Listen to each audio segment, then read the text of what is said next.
என் இனிய உறவுகளே, நாம் இன்று 8/4/25 இருக்கின்றோம்.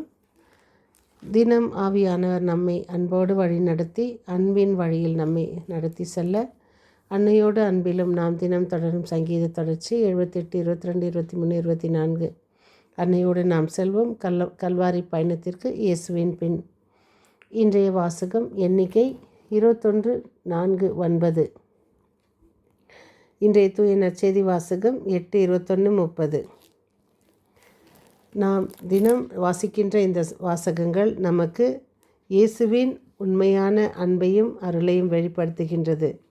நாங்கள் பாவம் செய்துள்ளோம், நாங்கள் ஆண்டவருக்கும் உமக்கும் எதிராக பேசியுள்ளோம் என்று ஒப்புக்கொண்ட அந்த இஸ்ரேல் மக்களைப் போல நாமும் சில சமயங்களில் நம் பாவங்களை மறைக்கின்றோம், ஒப்புக்கொள்வதற்கு முன் வருவதில்லை.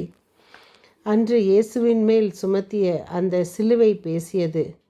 சிலுவை மரத்திற்கும் ஆசையாக பார்த்து ரசிக்கிறார்கள் சிலுவை மரத்தை. அக்கோடி விண்மீன்களை கூட்டமாய் சுமந்து நிற்கும் இரவு வானை கண்டு இதயம் மகிழ்ந்து பார்க்கிறார்கள். பூக்களை சுமந்து நிற்கும் செடிகளை கண்டு மனம் பூரிக்கிறார்கள். ஆனால் சிலுவையாகிய என்னை சுமந்து நிற்கும் மனிதரை பார்க்கும் அத்தனை பேருக்கும் அருவருப்பாய்த்தானே பார்க்கிறார்கள். என்னையே எனக்கு பிடிக்கவில்லை, ஏனென்றால் என்னை பார்த்து அதுவரை யாரும் சிரித்தது கூட இல்லை. சிலுவை மரமாகிய எனக்குள்ளும் அழுகிய மனம் உண்டு என்று யாருமே அறியவில்லை. அன்று அந்த அதிசயம் நடந்தது. என்னை பார்த்து ஒருவர் அன்பாக பொன்முறுவல் செய்தார்.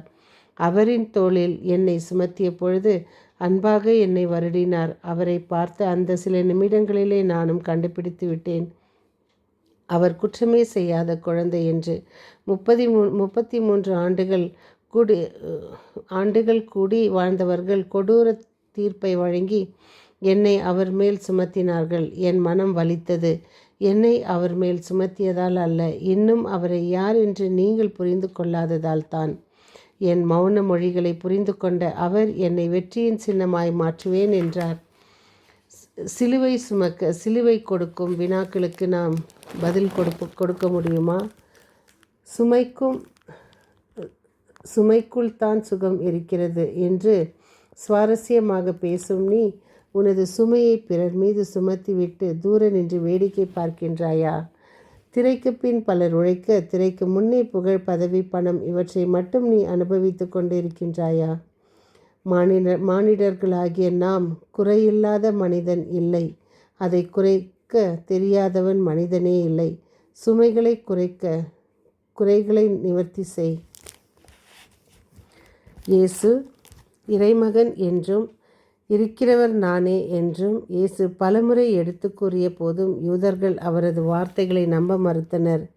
இயேசு சிலுவையில் உயர்த்தப்படும் வரை இயேசு இறைமகன் என்று உண்மையை அவர்கள் உணரப்போவதில்லை என்று இயேசுவே அவர்களுக்கு சொன்னார். தந்தையிடமிருந்து தான் வந்ததை அவர்கள் ஏற்க மறுத்தனர். சிலர் நம்பிக்கை கொண்டனர், பலர் அவரை எதிர்த்தனர். இறைமகனின் பணி வாழ்வு சிலுவையில் உயர்த்தப்படும் வரை நிறைவடையாது என்பதை இயேசு எடுத்துரைத்தார். இறைமகனின் வழியில் நடக்கும் நம்மையும் உலகம் வெறுக்கும், புறக்கணிக்கும். ஆனால் நாம் இங்கு புறக்கணிக்கப்பட்டால் இயேசு நமக்காக ஏற்படுத்தியுள்ள அந்த இடங்களை நாம் சந்திக்க முடியாது. நாம் புறக்கணிப்பை ஏற்றுத்தான் கொள்ள வேண்டும். அப்பொழுது தான் இறைவன் நமக்காக ஏற்படுத்தியுள்ள அந்த இடத்தை நாம் அனுபவிக்க முடியும். என் அன்பு இறைவா, இதோ இந்த காலை வேளையிலே எங்களை தட்டி எழுப்பி இரவு முழுவதுமாக உமது தூதர்களை அனுப்பி எங்களை பாதுகாத்து எங்களுக்கு இந்த விடியலை காண செய்தமைக்காக உமக்கு நன்றி செலுத்துகின்றோம்.